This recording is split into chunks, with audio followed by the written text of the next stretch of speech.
இன்றைக்கு நாம் பார்க்கக்கூடிய தகவல் 786 786 என்று நாம் போடக்கூடிய ஒரு வழக்கம். இது இஸ்லாத்தின் பார்வையிலே அனுமதிக்கப்பட்டிருக்கிறதா? இதை பற்றிய விளக்கம் என்ன? பெரும்பாலும் அந்த பத்திரிகையில போடுறதை நம்ம பார்த்திருப்போம். 786 அப்படின்னு போடுவோம். அப்படின்னா என்ன? இது குர்ஆன் ஹதீஸ்ல சொல்லப்பட்ட செய்தியா? இதை போடலாமா? ஒரு கூட்டம் போடக்கூடாதுன்னு சொல்லுது. நம்ம வழக்கத்துல போட்டுக்கிட்டு இருக்கிறோம். இது செஞ்சா பெரிய பாவமா அப்படின்னா 786 என்பது போடுறது ஒரு பெரிய பாவம் கிடையாது. அதே சமயத்துல போட்டுத்தான் ஆகணும்ன்றது சட்டமும் கிடையாது. விளங்குங்களா? எதுவுமே ஒரு விஷயத்த மார்க்கத்துல இல்லாததை புகுத்துறாங்க அப்படின்னு சொல்லுவாங்கல்ல, அப்படின்னா என்னன்னா இது ஃபர்லு, இதை செஞ்சே ஆகணும் அப்படின்னா மார்க்கத்துல புகுத்துறதுன்னு அர்த்தம். இப்போ உதாரணத்துக்கு சொல்றேன், ஒரு நாளைக்கு 5 வேளை தொழுகை கடமை. ஒருத்தர் சொல்றாரு 6 வேளை தொழுகை கடமை அப்படின்னா இது இஸ்லாத்துல எக்ஸ்ட்ரா ஃபிட் பண்றாங்கன்னு அர்த்தம். இல்ல 5 வேளை தொழுகைய இல்லைங்க 5 வேளை தொழுகெல்லாம் கிடையாது, 4 வேளை தொழுகை தான் அப்படின்னாக்கா மார்க்கத்துல இல்லாததை இவர் தவிர்க்கிறாருன்னு அர்த்தம். இப்ப ஃபர்லாக்கப்பட்டது என்ன, ஃபர்ல் அல்லாத என்ன அப்படின்றத மார்க்கம் தெளிவா நமக்கு சொல்லப்பட்டது. இப்ப அந்த வகையில சில விஷயங்கள்லாம் நம்ம முன்னோர்கள் கையாண்டு இருக்கிறத வச்சு அடுத்தடுத்த தலைமுறைகள் அதை ஃபாலோ பண்ணிட்டு வருவாங்க. இதை செய்யலாம் தப்பு கிடையாது, விட்டுட்டா குற்றமா அப்படின்னா குற்றமும் கிடையாது.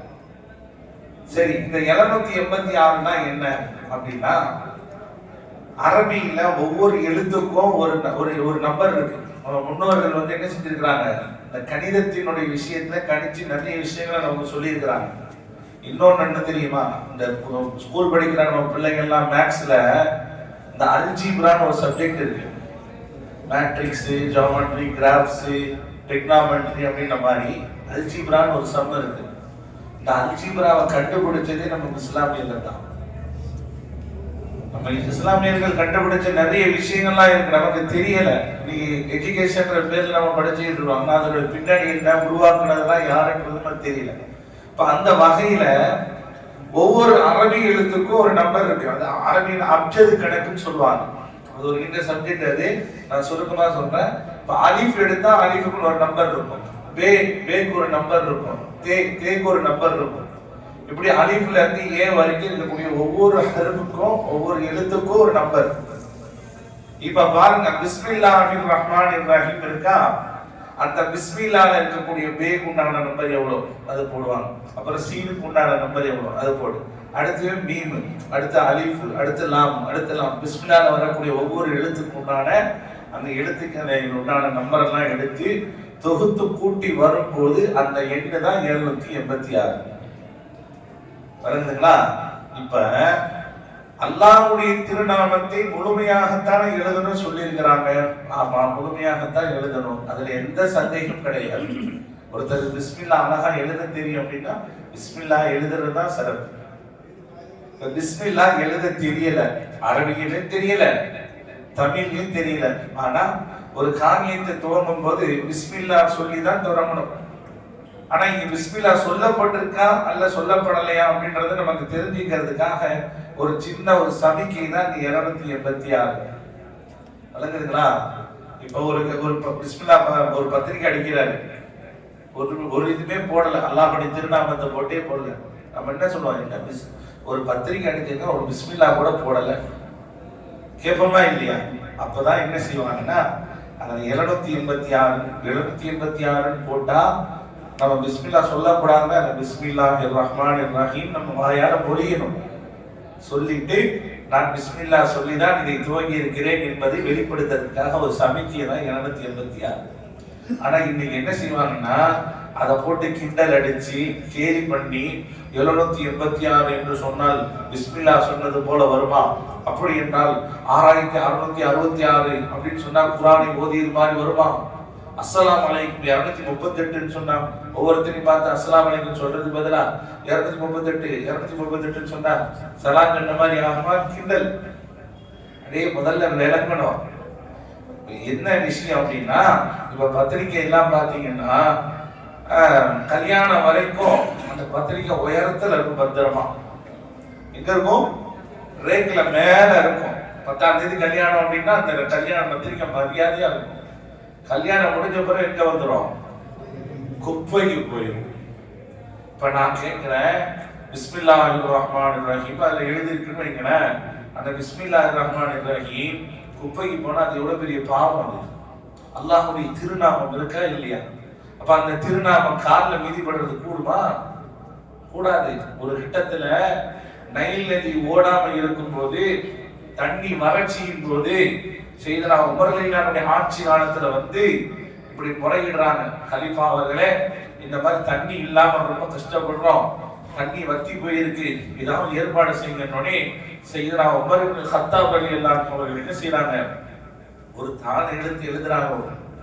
எழுதி இதை கொண்டு போய் அந்த நைல் நதியில போடுங்க அப்படின்னா, போட்ட உடனே தண்ணி பெருக்கெடுத்து ஓட ஆரம்பிச்சிருச்சு. அல்லாஹ் தஆலா என்ன செஞ்சிட்டான்? வற்றிய நதியை தண்ணி பெருக்கெடுத்து போடும். இவங்க என்ன எழுதுறாங்க, என்ன போட சொன்னாங்கன்னா ஒண்ணு இல்ல, பிஸ்மில்லாஹிர் ரஹ்மானிர் ரஹீம் தான். அந்த பிஸ்மில்லாஹிர் ரஹ்மானிர் ரஹீம் என்பது அல்லாஹ்வுடைய திருநாமம், ஒரு இஸ்முல் ஆலம் கூட சொல்லப்படுகிறது.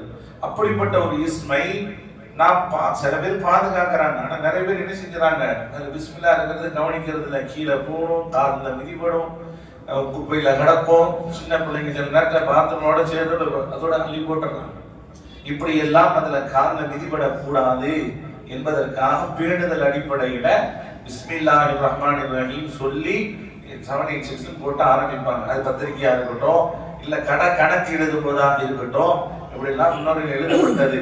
ஆனால் இப்படி செய்யறது தப்பா அப்படின்னா தப்பு இல்லை, அப்படிதான் செய்யணும் அப்படின்றது கட்டாயமும் இல்லை. நமக்கு சொல்லி தந்த ஒரு அழகிய ஒரு நடைமுறை. இதை வந்து என்ன செய்வாங்க, இதை ஒரு தலைப்பா எடுத்துட்டு இஸ்லாத்தில் இல்லாதது, அவசியம் இல்லாத இதெல்லாம் இது அதானது அப்படின்னு. இது ஒரு விஷயம் இல்லை, ஒன்றும் இல்லை. நம்ம இஸ்லாமியர்களுடைய வியாபார கணக்குகளை பார்த்தீங்கன்னு வைக்கிறேன், ஒரு பொருள் விற்கிறாங்க அப்படின்னா அதுல விலை போட்டிருப்பாங்க, அதுக்கு மேல சில வார்த்தைகள் எழுதியிருப்பாங்க. ஆனா அது வாங்குறவங்களுக்கு என்னன்றது புரியாது. நீங்க கமர்ஷியல் டீலிங்ஸ் வியாபாரம் பண்றது, வியாபாரம் கேட்டவங்க எல்லாம் தெரியும். அதுல பார்த்தா காணா போனா சாணா போட்டிருப்பாங்க, எஃப்ஆர்சிஎஸ் என்னமோ போடுவார் போட்டிருக்கோம். அது என்ன தெரியுமா? அது என்ன தெரியுமா?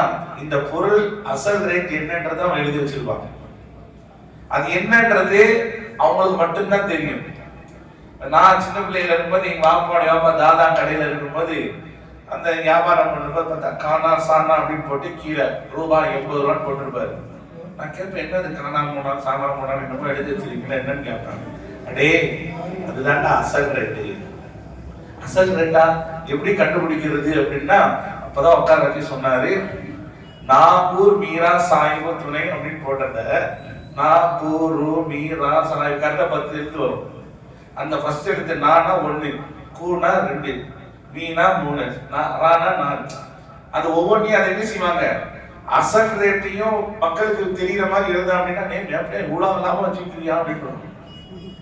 அதை ரகசியமா என்ன செய்வாங்க, அது கோடு வார்த்தை. சில பேர் இங்கிலீஷ்ல பயன்படுத்துவாங்க, சில பேர் தமிழ்ல பயன்படுத்துவாங்க.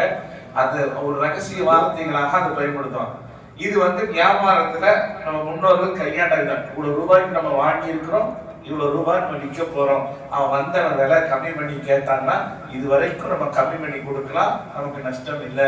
இதுக்கு கீழே கம்மி பண்ணா நமக்கு நஷ்டம் என்பது விளங்குறதுக்காக எழுதி வைப்பாங்க. இது ஒவ்வொன்றுக்கும் ஒரு நுணுக்கம் இருக்குங்க. அந்த அடிப்படையில தான் பெருமக்கள் நமக்கு 286ன்றத நீ கட்டாயமா போட்டாகும், இல்லைன்னா மார்க்கத்தை விட்டு வெளியே போயிடுவார் அப்படின்னு நான் சொல்லல. இது நினைவுபடுத்தும் முகமாக நமக்கு என்ன செஞ்சிருக்கிறாங்க, ஒரு வழிகாட்டி இருக்கிறாங்க. அந்த வகையில நம்ம 286 போடுறதுனால எந்த தப்பும் கிடையாது. இது வந்து ஒரு சமிக்கைக்காக நமக்கு சொல்லப்பட்ட ஒரு விஷயம். இப்ப இது பாருங்க, சில பேர் அதெல்லாம் கூடாது, அப்படியா சாட்டானா கிடையாது அப்படின்றவங்க அவங்க கிதாபிலே எடுத்து பாத்தீங்கன்னா நபி சல் அப்படின்னு போட்டுருவோம். அப்படின்னா என்ன சல்லு? சல்லுனா என்ன? நபி ஸல்லல்லாஹு அலைஹி வஸல்லம் அப்படின்னு தான் எழுதணும். கிதாபில் என்ன எழுதுறாங்க, நபி சல். அதுக்கு சஹாபாக்கள் பேர் அபூபக்கர் ரலி. என்ன ரலி? ரலியல்லாஹு அன்ஹு வரணும். ரஹ்மத்துல்லாஹி அலைஹி ரஹ்ல் அப்படின்னு போட்டுருப்பாங்க. அப்படின்னா என்ன, இது பெரிய பாவம் அர்த்தமா? ஒவ்வொரு இடத்துலயும் ஸல்லல்லாஹு அலைஹி வஸல்லம் ஸல்லல்லாஹு அலைஹி வஸல்லம் எழுதணும், இதுதான் எழுதணும். ஆனா எழுதும் போது அந்த கிதாபுடைய பக்கங்கள் அதிகமாயிருந்தால சல்லுன்னு எழுதப்படும், ஆனா வாசிப்பா ஸல்லல்லாஹு அலைஹி வஸல்லம் அப்படிதான் சொல்றேன். அபூபக்கர் ரலி அப்படின்னா அபூபக்கர் சித்திக் ரலியல்லாஹு தஆலா அன்ஹு நம்ம அப்படிதான் விளங்கணும். அதுதான் அதனுடைய நோக்கம். அதே போல வழிபாடுகளை பற்றி தாமியங்களை பற்றி பேசும்போது ரஹ்மத்துல்லாஹி அலைஹி, இந்த மாதிரி ஒவ்வொருத்துக்கும் ஒரு விஷயத்தை நம்ம நுணுக்கமா சொல்றோம். ஆனா அவங்க கிதாபில் இப்படிலாம் போடுவாங்க, அதெல்லாம் தப்பு கிடையாது. ஆனா இதெல்லாம் போட்டாங்கன்னா இது பெரிய மார்க்கெட்ல பெரிய தப்பு மாதிரியும் அது விமர்சனம் பண்ணி இது ஒரு கருப்பொருளாக உருவாக்கி மக்களை குழப்பி இதெல்லாம் பார்த்தீங்கன்னா மார்க்கெட்ல இல்லாததை புகுதி விட்டார். இதுக்கு மார்க்கெட்டுக்கு சம்பந்தமே கிடையாது. அதே போல பெருமக்களே நான் தயவு செய்து சொல்றேன், பத்திரிகை அடிக்கும் போது அழைப்புதல்கள் அடிக்கும் போது கவனமா அடிங்க. பிஸ்மில்லாஹிர் ரஹ்மானிர் ரஹீம் போடுறது பெரிய விஷயம் அல்ல, அது பாதுகாக்கப்படும். சமீபத்துல பள்ளிவாசல் வாசல்ல இவ்வளவு கட்டா ஒரு இஸ்லாமிய பத்திரிகை பூரா கொண்டு வந்து போட்டு எப்படி வந்துச்சுன்னு தெரியல, பார்த்தா பூரா பிஸ்மில்லாஹிர் ரஹ்மானிர் ரஹீம். நான் என் ரூம்ல ஒரு டிராவே வச்சிருக்கேன், இந்த மாதிரி பிஸ்மில்லாஹிர் ரஹ்மான் கட் பண்ணி வச்சிருக்கேன். இவ்வளவு இருக்கு. அதே போல பின்னாடி பத்திரிகைக்கு பின்னாடி என்ன செய்வோம், மணமக்களை வாழ்த்தும் துஆ பாரக்கல்லாஹு லக்க வ பாரக அலைக அடிச்சிருவோம். கடைசியில பார்த்தா அந்த பாரக்கல்லாஹ்ன்ற வார்த்தையில கூட அல்லாஹ்ன்ற வார்த்தை இருக்கு. அப்ப எப்படி ஒரு வார்த்தை எழுதுவதன் மூலமாகவும் சொல்வதன் மூலமாகவும் அது சிறப்பும் கண்ணியமும் இருக்கோ, அதை கண்ணியமாக நடத்தினாலும் பாவத்தை ஏற்படுத்தும்.